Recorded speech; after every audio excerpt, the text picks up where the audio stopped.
welcome back to Low Elo Legends game number 3. And we have another very interesting match for you folks today. Second one we've cast tonight. We have English versus English, which again, a lot of players down here in Low Elo. A lot of English players. English is a great civ for new players, so there's a really good reason for that. It kind of the structures around the civilization kind of help you your way through. Lets you be defensive, lets you be aggressive. There's a lot of ways to play English. English is a fantastic civ. There's a really good reason why you see it so much. But for these two players, we have Fipso, Fipso Savage. I'll call him Green Fipso.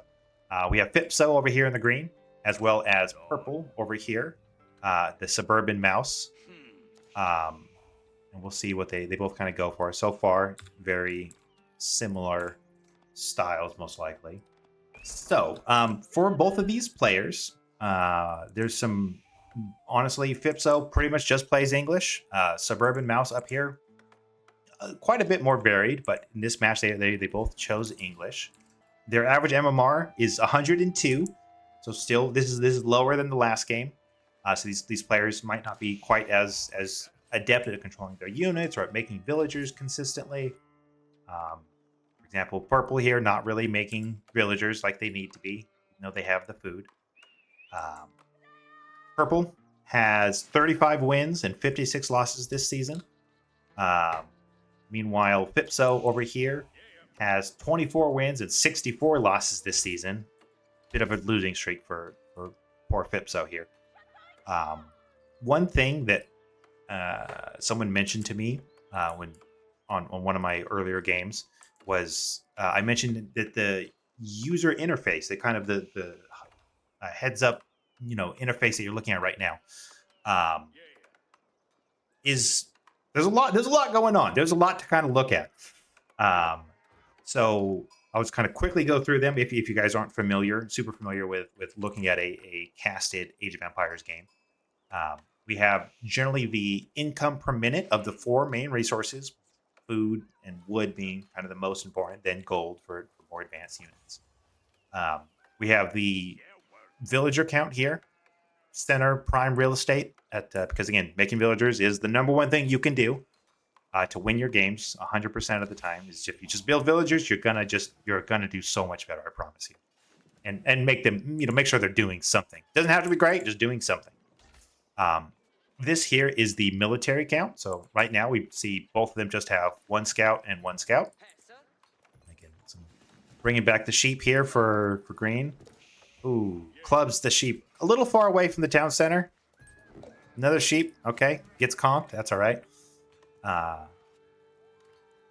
We also see their score, which basically is a kind of a broad aggregate of how well they're doing. Mostly just ignore that though.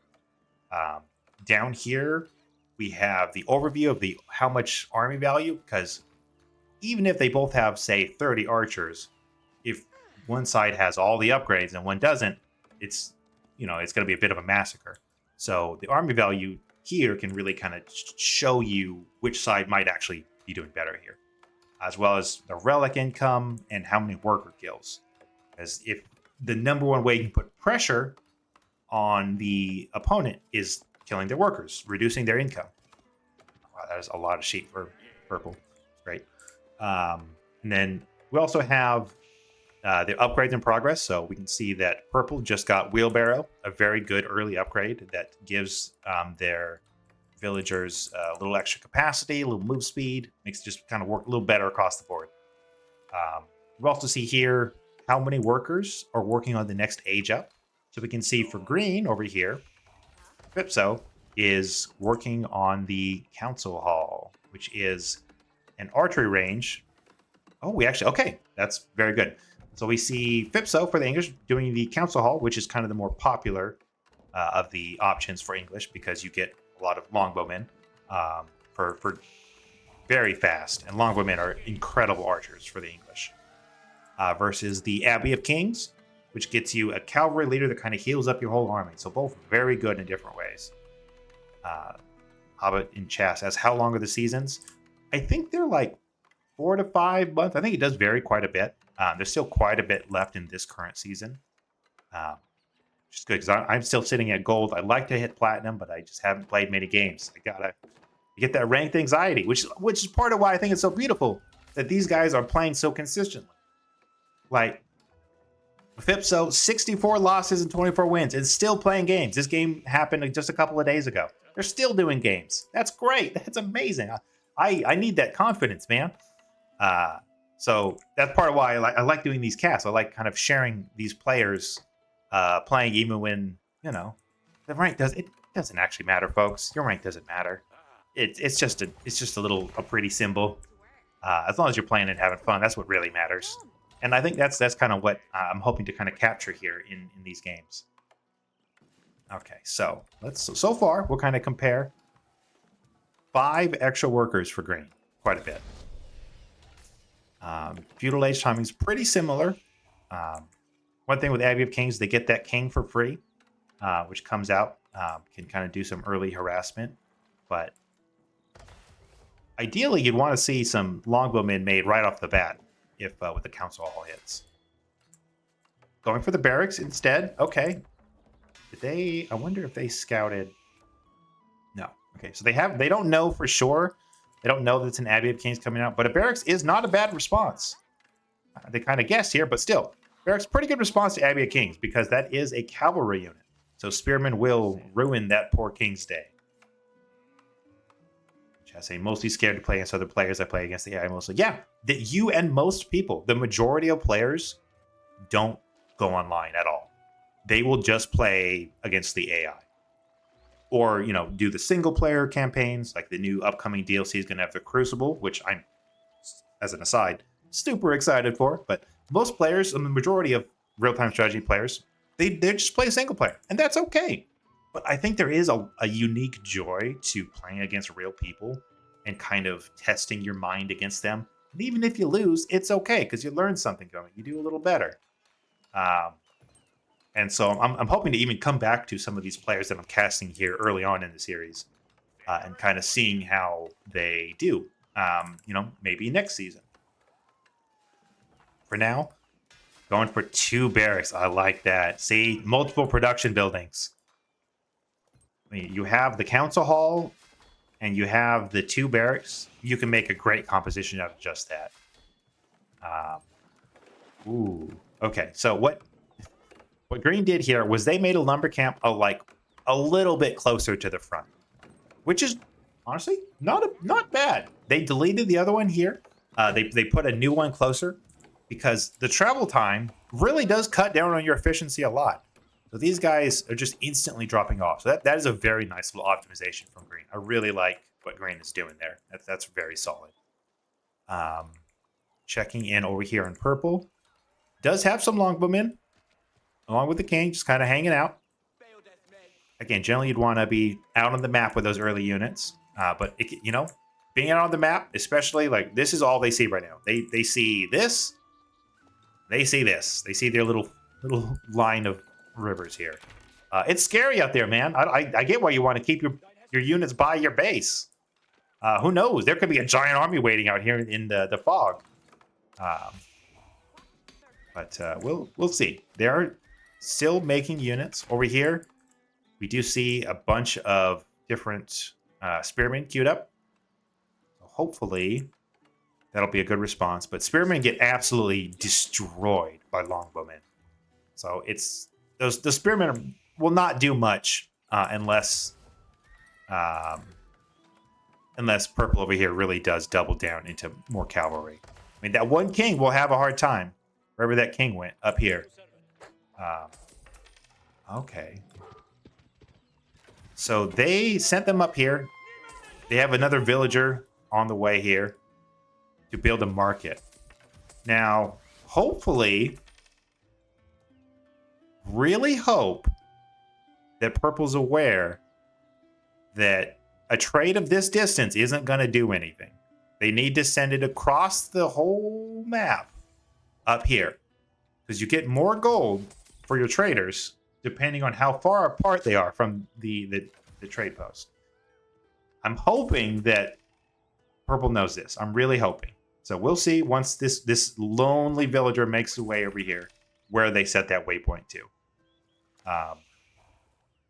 And if so, if they're going to be trading it over here, you might as well just make it back here because this is like roughly the same distance, which means it's the same amount of gold, but way easier to defend as opposed to literally across the whole map. So frankly, I'm a little scared for purple if they're going to be investing a bunch into villagers making like 1 gold each trade, if that. Honestly, I think it might just get 0 here. We'll see. Meantime, pretty good army, longbowmen and spearmen here. We'll see. Houses. And one thing that I think is always interesting about just really watching any player is how they build their houses. Some people build them in such neat little columns or blocks. I absolutely, like, I'm a gremlin. I will grab these guys, throw down a house here, and just shift click back to work. Or just grab 2, like, okay, I just need someone to build a house quick. So I don't block myself off. But no, these people, very consistent, nice little city blocks. Yeah, was it aware of the trading when it started? Yeah, absolutely. Okay, so we'll see. Oh no. Oh, it's set here. Okay, so they come back. That was a quick trip across the road for 0 gold. Yep. Oh, purple. Yep. That's you're just tiring yourself out, friend. The people across the road don't want to buy your shit for more money. 0. And okay, only 2 traders so far. Hopefully they won't queue anymore. Because this is a little Sisyphean here. That's yeah. If you voted for purple, you're probably feeling pretty bad about now, huh? It's not a good sign. That's not what you want to see at all. Absolutely not. Oh gosh. But surely purple.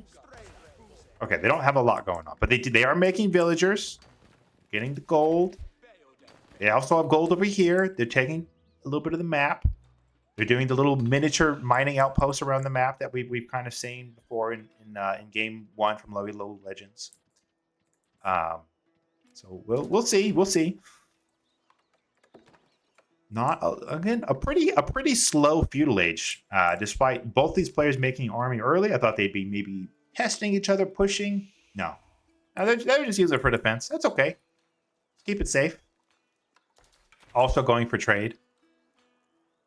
Oh gosh, I kind of hope green tries to send their traders up here just to show them how it's done. Like, okay, assholes, here's some actual goods from afar, not from across the road, you jerks. Gosh, that is Sisyphean. That hurts to watch, honestly. I mean, I've definitely felt like this at a job before, though. Yep, just cruising on, doing my job. Yep, making lots of money. Okay. Nope. All right. Oh my gosh, I was so caught up. I missed the first engagement. Now archers do really good damage to the spearmen, but just more. Green just had more. Turns out numbers win more than any sort of other things. If you just have the numbers, you'll be fine. Purple does immediately queue up 7 more longbowmen, which is great. Unfortunately, they're all out of 1 archery range. So again, kind of a theme here we're seeing tonight. Multiple buildings to make your units. Because these are just going to come out here one at a time, and they're just gonna die. It's not good. No. Yep, just go stand by on his buddy's corpse. Take some shots. There's another thing by green, kind of an important note here. You generally don't want to right-click on buildings. You want to attack move, because then they'll automatically, like, if you had attack move, so if you select all these guys, click, press A on your keyboard and click, they'll attack things, and then they'll automatically retarget, like this guy over here. Okay, the king's here. The king's here to do some damage, or die as a pincushion. Oh, broken crown. Okay.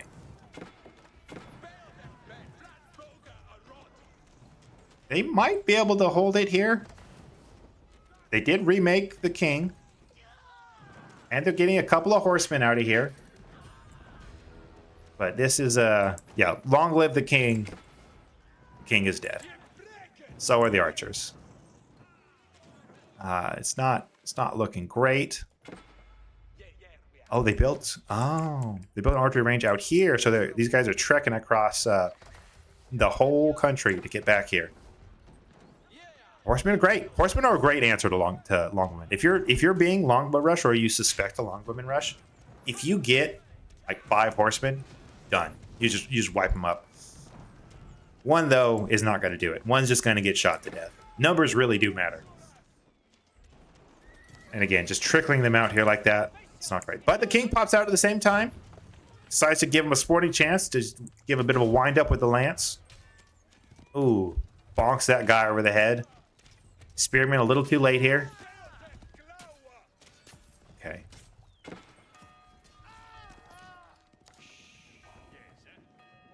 Hear the bell giving them a little attack speed. Oh, don't lose the to the last spearman. Wow, the final spearman, and these 2 archers finally get sent in. In the meantime, purple did age up off of that. Now this is a very interesting decision.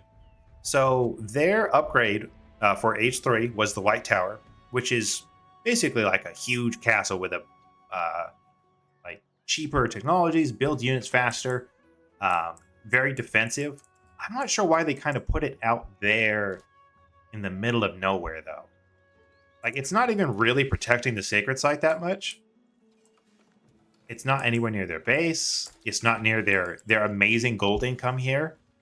And they got a spring. Like, they really want this to stay, but there's no reason why anyone would ever attack this. There's nothing of value around. So it's kind of worth thinking about where to place your upgrades. You know, your age up buildings. Meanwhile, let's see if Green also kind of out in the middle of nowhere, but their age up is King's Palace. I kind of like this game. This game because they've chosen different landmarks each age. And the King's Palace does work well kind of on its own because it's a town center. It can make a bunch of units. Great. That's one of the reasons why like English is such a great civ for starters. Is you can really kind of go either way. Go like super defensive if you're being pressured, or you know, get another town center for as part of your age up. You basically go to town center effectively, which is great. And now you can really go here. So that's kind of cool that we're seeing such divergent strategies for what is the same civilization, but you can really play them quite differently. And I just, man, I can't help but look at this. I'm constantly drawn back to these poor. This is hell, right? This is definitely hell for that guy. All right, well, we'll leave them to it, I suppose. A small army here, massing for purple. Almost out of wood back here, though. We'll have to transition over to somewhere else. Getting the monastery up, which is great. I mean, when you hit age 3, getting the monastery up to get these relics, it's a lot of gold income. That's just for free for the rest of the game. So I do like to see that monastery here. Hopefully they'll queue up a monk right off the bat. But meanwhile, Green been pretty good about getting upgrades. Look at that. They're getting every single eco upgrade. They're getting the increased gather rate, the increased food rate, the increased wood rate. They're getting it all. That's great. They're both of them. Yeah, okay. Seeing both players get their eco upgrades. That's good. I mean, Green is floating a lot of resources, though. And just look at the income differences here. And just look at the worker difference. 61 to 47. And Green is making so much more food per minute, gold per minute. Having the villagers turns out very useful. So I keep making villagers. So they are, and they're doing it at 2 town centers now, which is great. Meanwhile, purple still making more. That's good. You should always be making more. If you have 100 villagers, you're still probably 20 short. You pretty much always need more. And the army count pretty close. And kind of one of the things I mentioned about the user interface kind of being useful. earlier in the game, we can see the army value here. So they have the same number of units, effectively, but the army value for purple is quite a bit higher. So their units are of higher quality, a higher value. So each unit is worth more for whatever reason. In this case, it's not really upgrades. Neither side has gotten their upgrades. But it's like knights, which are super expensive, a monk, a king, a bunch of longbowmen versus a bunch of like spearmen, which are the cheapest unit, often called trash units because they just cost food and wood. Just a little disrespectful to the humble spearmen, but that's something, it's a whole separate issue. Well, that is a lot of people on stone. Ooh, and we see the tier 4 Berkshire Palace going up here for green. Yet another very defensive landmark. Huge range. Like, honestly, insane range on this thing. 14.5. That's like a trebuchet barely outranges this thing. This is a hard thing for anyone to take down effectively. So it is a huge defensive powerhouse. Again, not really defending much out here. A little too far forward. It's very easy for units just to kind of come in over here. Come in down here. Just completely avoid this whole thing. Just like the White Tower. Placement matters a lot for your defensive landmarks. Also, maybe, I don't know if anyone was watching any of the competitive games going on recently. There were some great games on this map, Canal, by some of the best players in the world. And all of them went for docks as like the number one thing to do, because docks, it's kind of like a little miniature town center. Gets you more villagers, except the villagers are called fishing boats, and they just get fish. And meanwhile, no one's made a dock here. So just a huge difference, especially if you're watching going from the best games in the world to these, well, best is, highest skill games in the world right now to these. Just a huge difference, especially some of the great Canal games we saw earlier this week. Killer Pigeon, I think, did some casting of them. They were really good games. Highly recommend Killer Pigeon as a commentator. For now, you know what? Purple getting the relics. That's great. I mean, that's just free money. You can even click this over here. That's 160 gold a minute just for free, for just like sending this little guy out and grabbing some little shinies out there. Really useful. Yeah, I can't help but look. Okay, they are getting the actual value of gold here. Meanwhile, these guys are bartering trinkets and baubles, and the monk walks away with the only thing of value over here. So, well done, traders. Does have some longbowmen protecting this high value trade zone, though, so that's good. Now, see that sometimes two players going for the same mining camp. Now, I wonder if green has a lot here. They might just go burn down that. Yep. Oh no, they're shooting their poor villager just because they chose to dress in purple. Oh, what a shame. And they'll burn it down. Well, let's see if purple responds. Purple has knights here. They could be absolutely okay. Yes. Let's see. Are the knights going to do anything? No. Clearly, they thought about it. Purple moved them. They thought about sending him up there. I mean, the villager's already dead. It's not really worth it. It's fine. We don't need to use these knights. Let's not try to start something.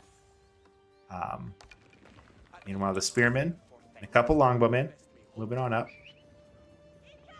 Green also getting the upgrades for their units.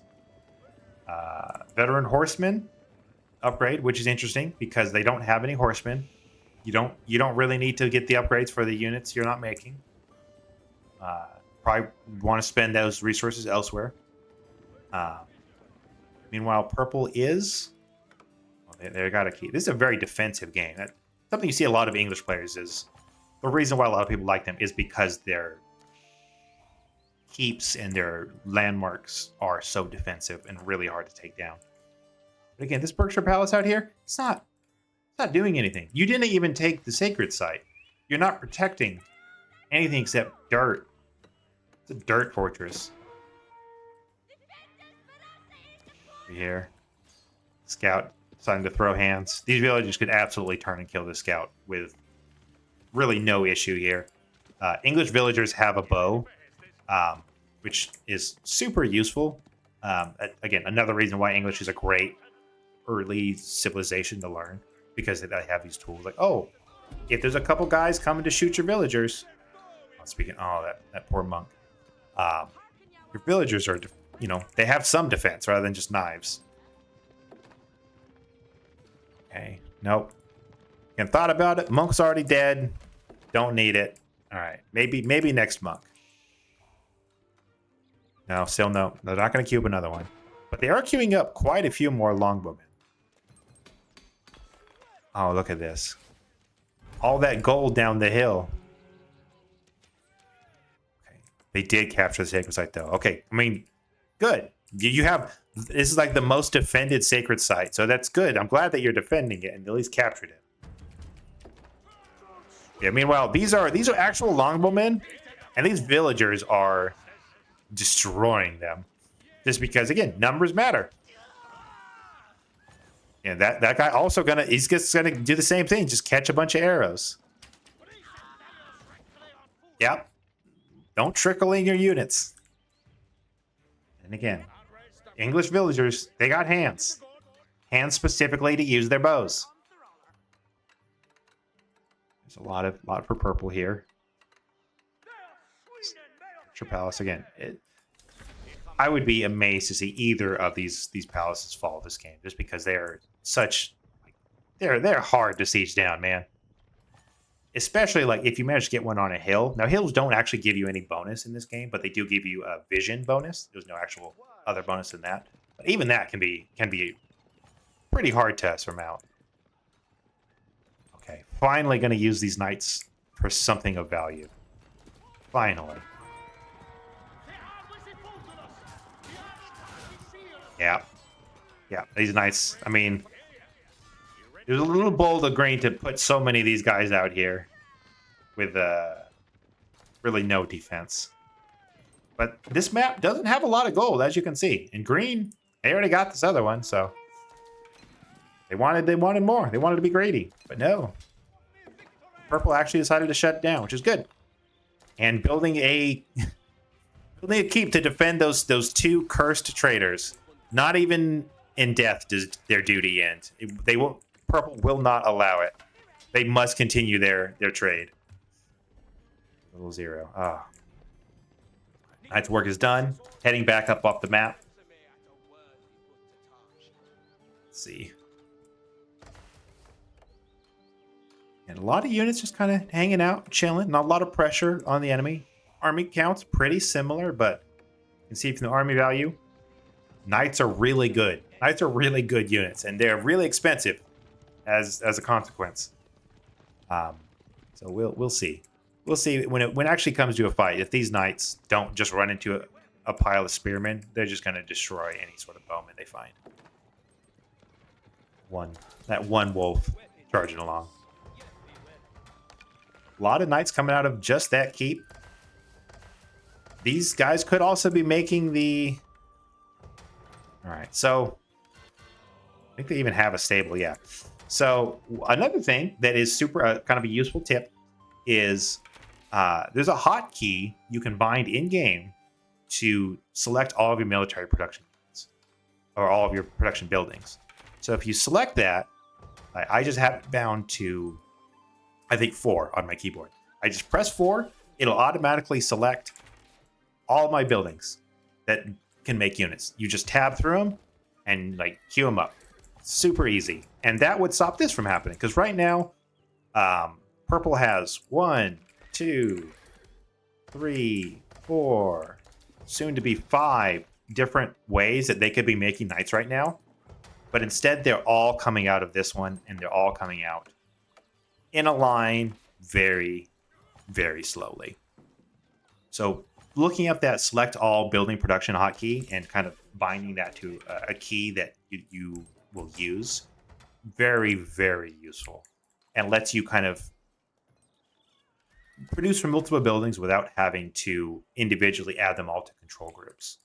So huge recommend for that, especially for if you're not great. I'm sure it's very useful to be able to produce specifically from. I only want to produce from this one over here because I'm being attacked over here. But as a general, just every day, just general unit production for armies, especially down to this skill level in bronze, just hotkey it all together and just make them all. It's just going to be so much more efficient for you.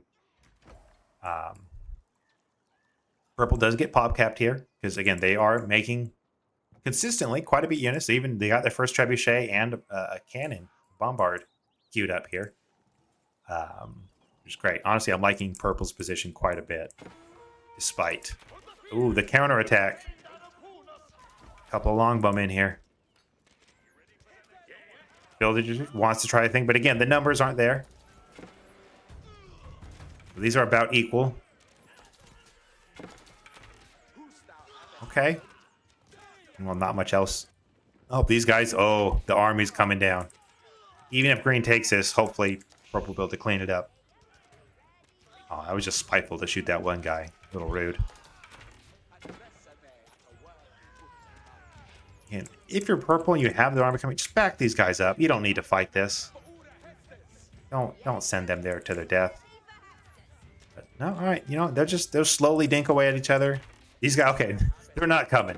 They got tired. They decided to wait in the shade. They thought it's a long way. They got it probably. Yeah, there's a lot of death. That's fine. Meanwhile, green still has a little protection up here at this gold. 4K left. But, I mean, one thing with maps like this that have limited gold, it really incentivizes you to get out on the map and take that gold. And green has been good about doing it. They're at least pushing here. They're pushing purple off of the gold here, which is great. And they're making sure to mine a lot of it for themselves. There's a couple still small little bits here. And a couple little bits here. But taking these big ones while you can is good. Relics also give you a ton of gold income. We see that purple does have 3 of them, just giving 230 gold a minute. So that's a lot. They're sending their monk to hopefully take that sacred site as well. Not sure where that monk is going. Maybe just going down there to heal those archers. I'm not sure. We'll see. Up here, green's got a pretty good size army. A lot of knights coming out. You can see probably the army values, a lot closer because green has kind of gone into these knights.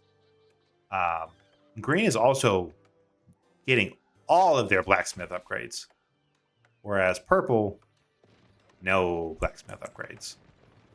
Now, blacksmith upgrades, very, very strong. Very, very strong. Most of the time. For units that are counters to each other, so like if a spearman hits a horse, let's just kind of mouse over it here. A spearman does 13 damage normally, but they do plus 28 versus cavalry. That's huge.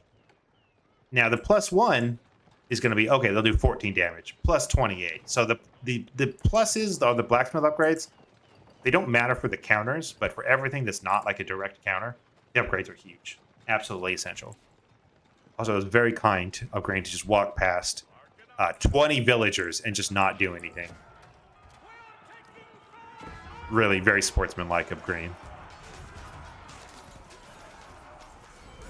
What a mess of a fight.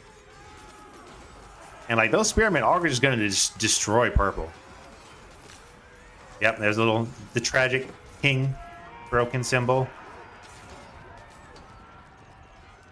Yeah, maybe they're specifically trying to avoid civilian kills. I mean, if that's true, then I don't know what happened down here.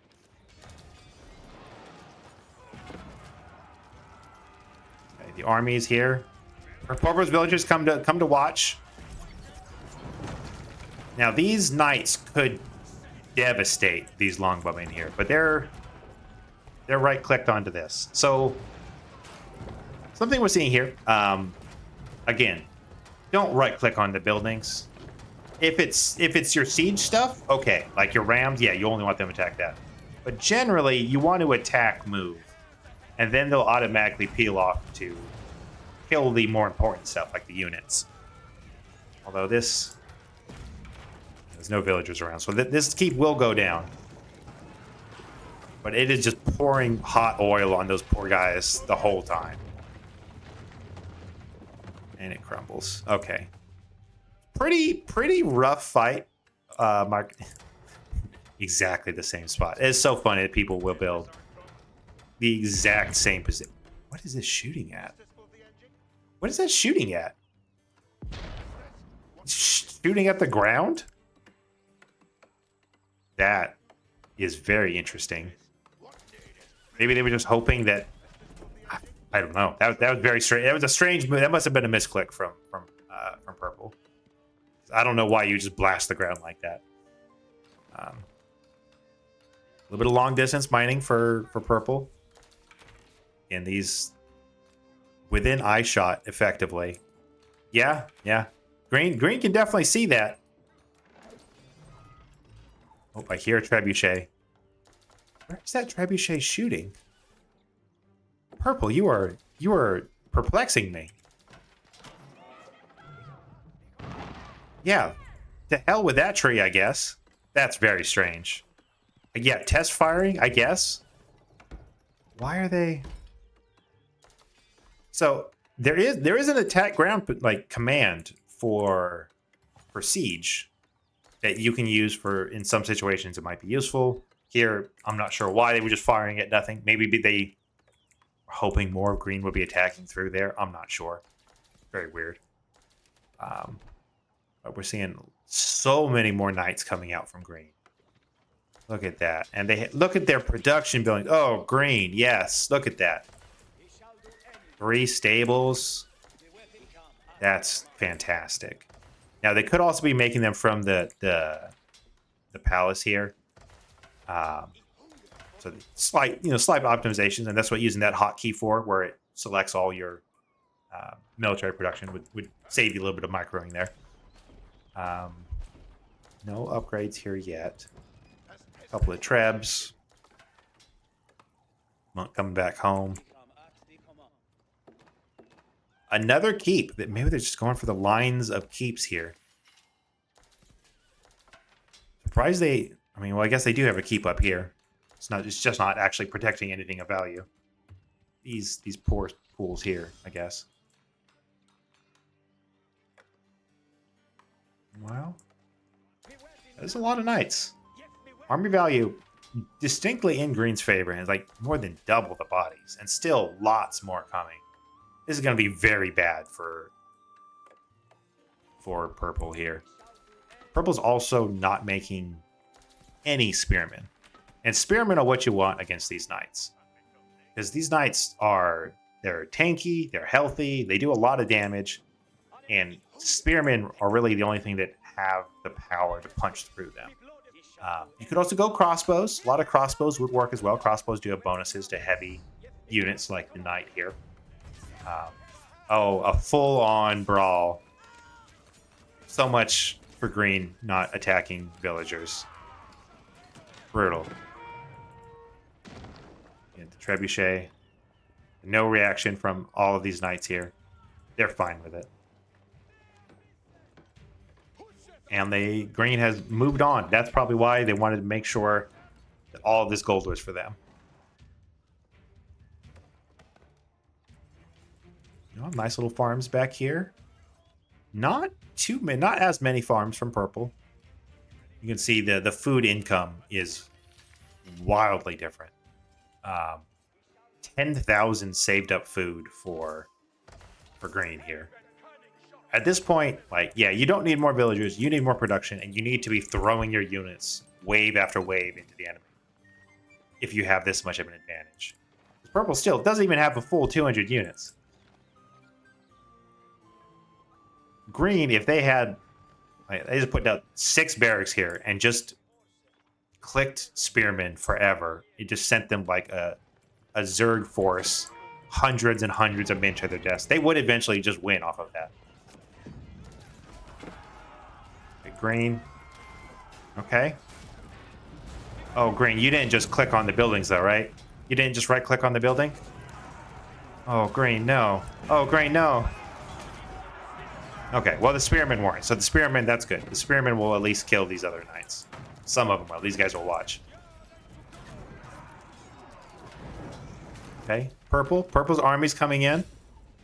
Slowed down a little bit by the Trebuchet. But maybe we'll catch these two Trebuchets here. And Green has a huge army. And again, they can just keep making more units behind this, which they're continuing to do. So this is pretty bad for Purple. Oh, I'm not sure why they pivoted. They kind of got that one down about halfway. Switch over to this one, get it halfway. That's good. That's, pulling the knights to hit the longwomen. Perfect. That's what you want. Because these knights will just devastate these longwomen. And you're protecting your traps. That's pretty good from Green. Don't right-click on the buildings, but other than that, very good. Purple pulling back. No villages around to repair. So this keep will just go down.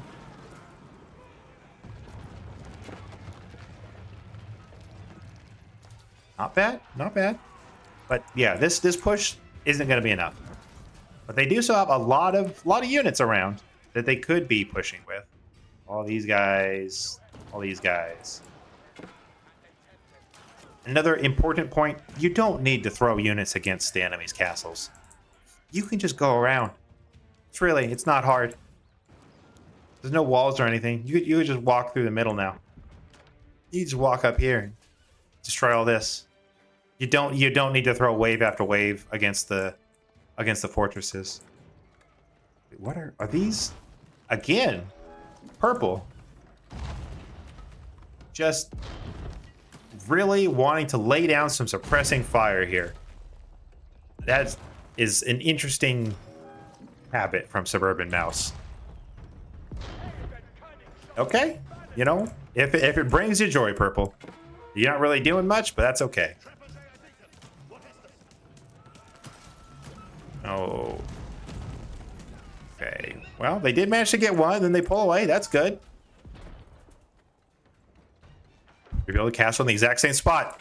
Can't change it. The foundations are already there. He does pull the bombard. The trebuchets are still attacking ground, but the bombard at least will shoot these guys. And the monk doing some healing. Wow. So what Purple just did here was they put down the palings, which is basically little spears they can put in the ground to stop cavalry. They don't shoot while they do this. So they just kind of stood there putting sticks in the ground where they were getting shot, which is not great against no cavalry, so not particularly useful. But they probably just spammed to hit both these buttons. They panicked. It happens. But yeah, Q is very slow, takes a long time to put down. It doesn't help you against non-cavalry. But Green, despite not being great with the army control, is being very, very persistent about taking the gold, which is how they're managing to. And they're honestly, they're spending it well too, which is good. If you have the resources, you should spend it. So very, very good of Green to be actually using those resources that he's been so persistent about taking. Hobbit asked in chat, do the spikes move after you move? Do the spikes go away? You can see here, yes. Unfortunately, they do. So you can't just layer the map with spikes. It's causing death to any cavalry.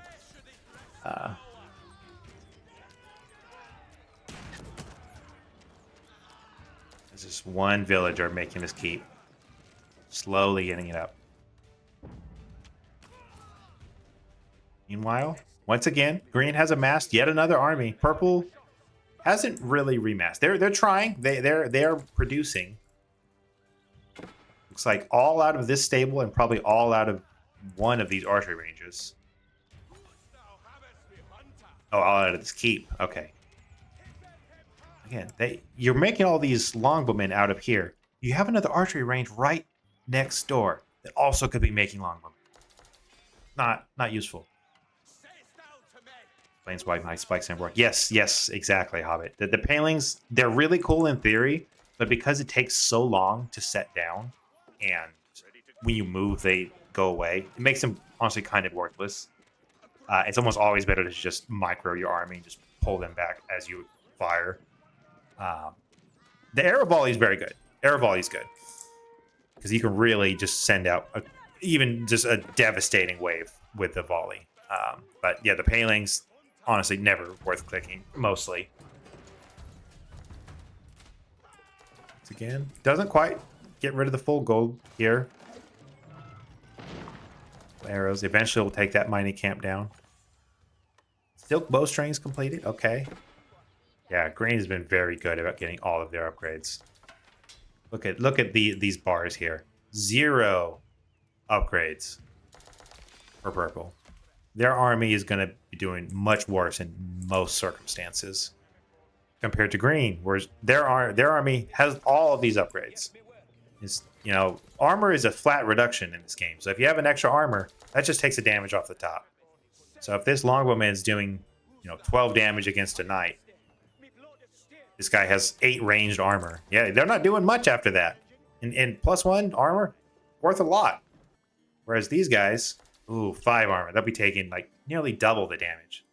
So ranged upgrades, or ranged attack and ranged armor upgrades, some of the most important you get in the game. Hugely recommend pretty much always getting, if you have any sort of ranged composition at all, the ranged upgrades, and almost always getting the ranged defense upgrades.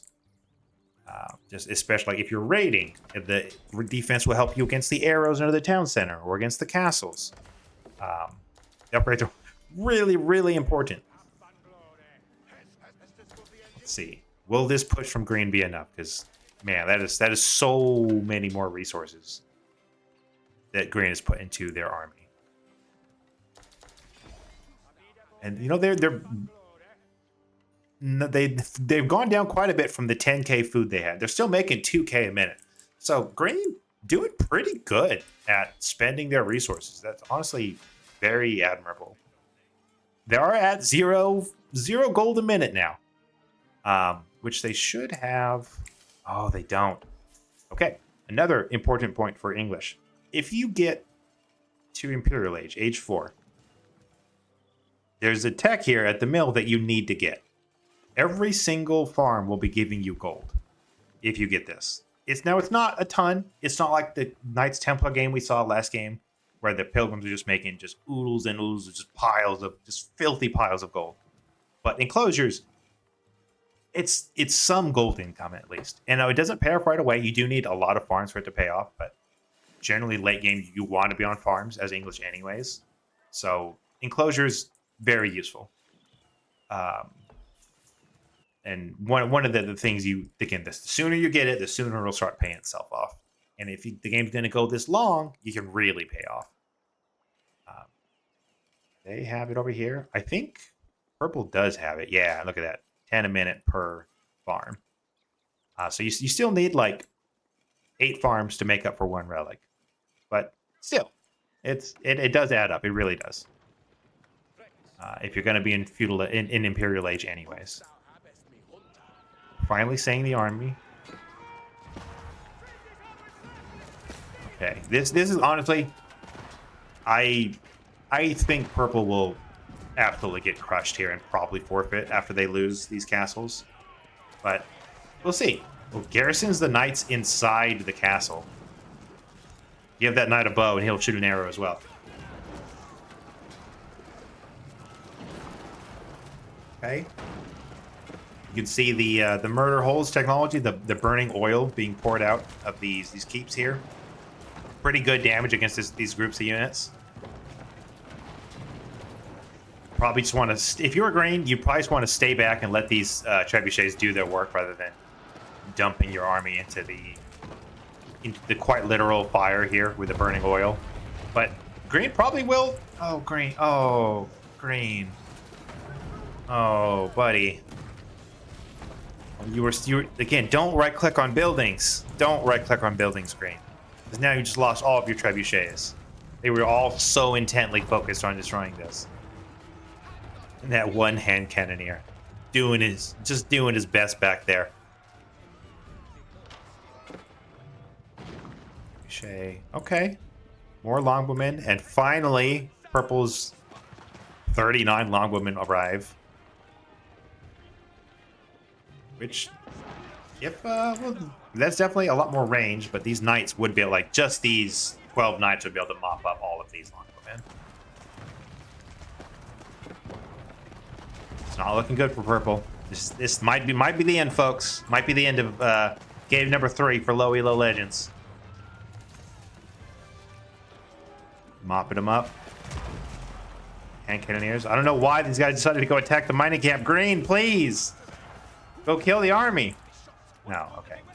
Well, these Knights, again, these Knights alone should be enough. Especially with the upgrade difference. No? Decides to go back. Decides to leave the Hand Cannoneers who will just get pin cushioned. That's... okay, well... probably, I mean, maybe your horses were a little too warm, needed to cool off in the cool brook. But you really could be using these guys, like, just over here.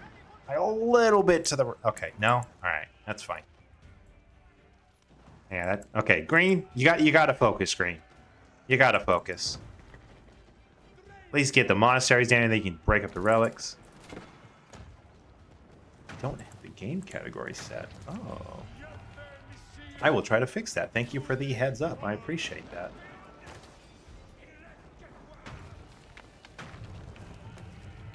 Man, this... I mean, surely Green takes it here, though, right? We'll see. We'll see if they do. I just updated that stream info. Thank you very much, Rogas. I appreciate that very much. Okay. Now, let's see here. Now, Purple making 30 Knights in queue. Unfortunately, I think they're all in queue at these. I mean, at least it's between the 2 keeps. It's not just one. So that's, again, this half as bad as it could be. Oh, Purple. Oh, poor naive Purple with your 0 gold traders. Okay, anyways, back, focus. I gotta focus as well as Green. Now, because Purple does have to win the game, they will need to take this Berkshire Palace. If Purple doesn't just forfeit in the meantime. But with Green's army control, it's gonna be very costly to take this Berkshire Palace. It's gonna be messy. This is gonna hurt Green to take this.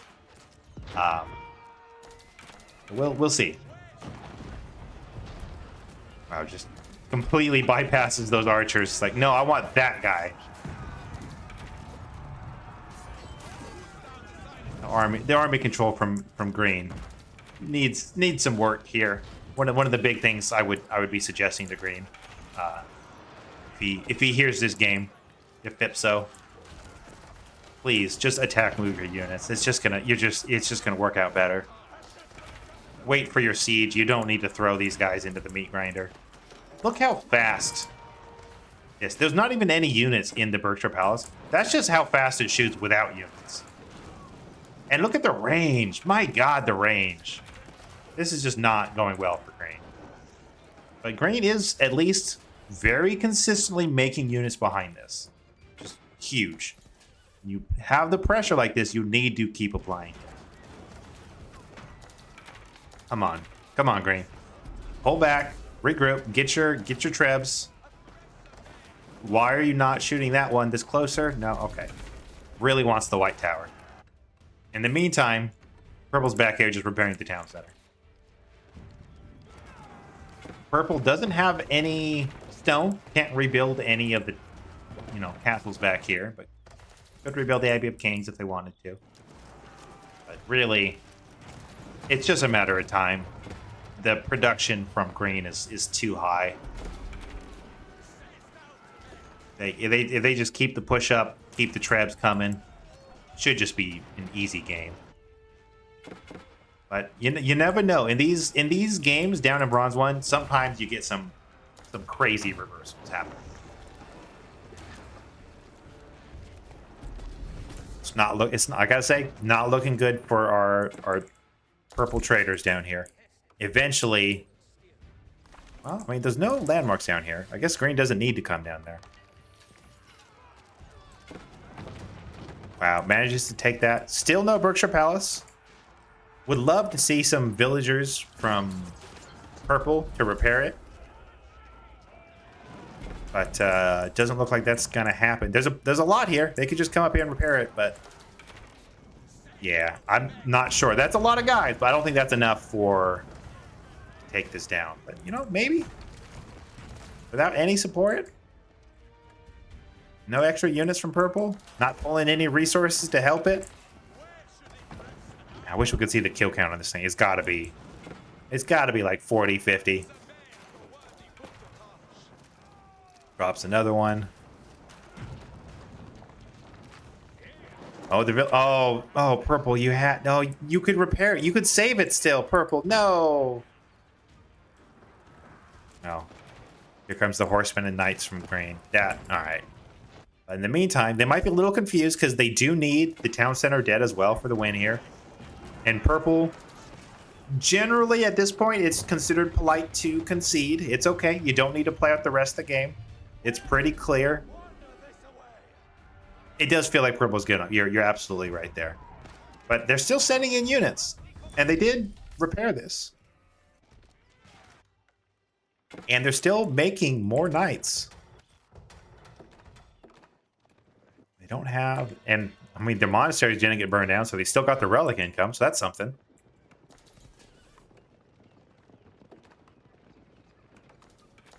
Okay, green. I don't know why you're going down there. You've seen all 4 landmarks. You don't need to go down here to check on this. Maybe these poor traders can be lifted from their curse. Maybe sweet death comes for them.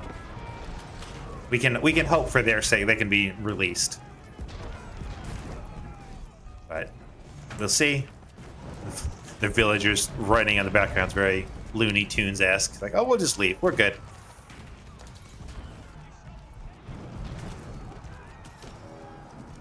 Point blank trebuchet. The 2 bombards. Yeah, I think... Honestly, I think purple holds this, which is misery. Purple. Purple, please. Yeah, purple definitely holds this. They keep this town center up. These 2 traders must continue their task. Just feel a little bad for them. This keep will burn down unless they get a villager up there to repair it. We saw the villagers bounce and repairing. Oh, purple. So that now they're okay. Now they've repaired the Berkshire Palace, so it means green will have to once again siege it down if purple doesn't forfeit. And cancel the keep before this 1 horseman burns it back down. Again, the exact same spot. That is such an interesting phenomenon to me that they will build the exact same castles in the exact same spot. Like, no, I'll build it back here where it's kind of defending what I have left. No, it must be there. It must be. Rebuilding the White Tower too. This hurts that green wasn't building enough units to continue the push to actually just win this here. It's kind of agony at this point. Like, purple, it's okay. You can just concede. But green, he's not doing much. I mean, look at the military counts. 30 to 50. Or 30 to 25. Pretty close. And yeah, green's just not closing it out. Okay, they do cancel that, which is good. That means that they get their stone back. I think I saw it canceled.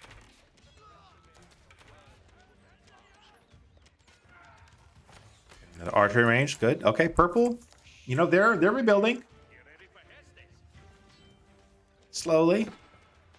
But, I mean, another point, the villager count, despite the massive damage that green did, he just seized all of these castles down, didn't it actually kill villagers? So the villager count is still pretty close. Now, a lot of them are idle for purple, so they're just kind of admiring their handiwork, but got these 2 things back up again. Be nice to see these doing something. Make a farm here in between, or just something. Just again, half your people are idle, which is a real bummer. But it surely green can finish it out, right? Still no blacksmith upgrades from. Wow. Okay, so where is their university? So purple isn't getting any blacksmith upgrades, but they are getting the different university techs, which is fascinating. And like incendiarios, it's not bad, not bad. Whenever you're attacking buildings, you get a pretty big bonus as ranged. But I feel like you have more important things to worry about, purple. When there's 100 spearmen in queue from green, I think Vipso surely can take this, but these spearmen are just going to get shredded by these bows at the towers. Okay, just running in. Did he just right-click on the town center again, just ignoring everything? Oh, green. Oh, don't do this, green. No, Vipso. No, green. This is not going to go well. Well, you might eventually get it, but I mean, you have all the upgrades at least. You're not taking a lot of damage. I think green just wants it to end at this point. It's an hour-long game. Green is, I think, as desperate for this to end as we are. Okay. You know what? They green, despite the strategy of right-clicking and ignoring the units, it does work. But here are the knights. There are some units who could actually do some real damage. Like, these guys are just going to crumble unless these spearmen come for it.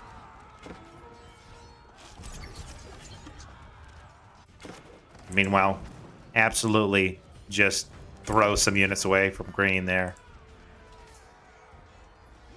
The spearmen are going to mop up these knights. Yeah. Green.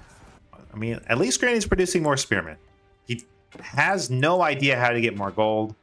Doesn't know the cool trader trick that purple does.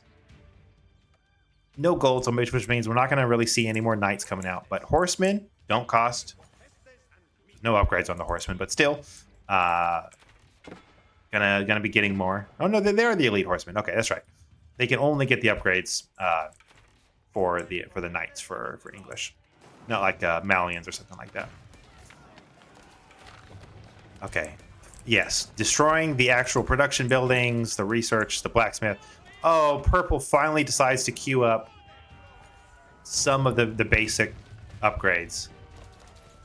Let's see if green destroys that blacksmith out of spite. This is agony. Green, please. Please.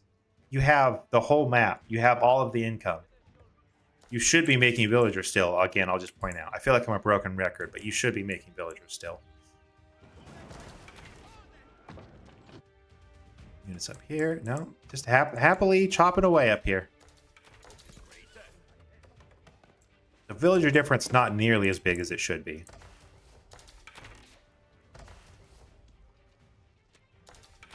All right, they want to hold the river.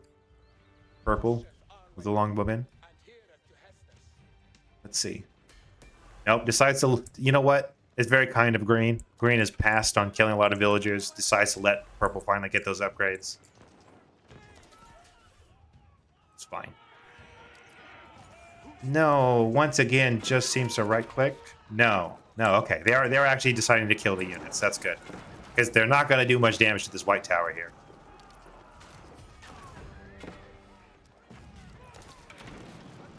Man. All of these horsemen. 21 torch versus 6 fire armor. I mean, they might take it. Just because they do still have the upgrades. Purple did get at least one level of the projectile damage, though. So these arrows are hurting a little more now. That is a lot of spearmen, though. And a lot of longbowmen. Oh, goes down in a hail of gunfire. Oof. Just one more. If they take this palace down, I don't think purple is repairing behind it. So there's a chance that purple can end it. But purple just has spearmen. I'm sorry, green just has spearmen.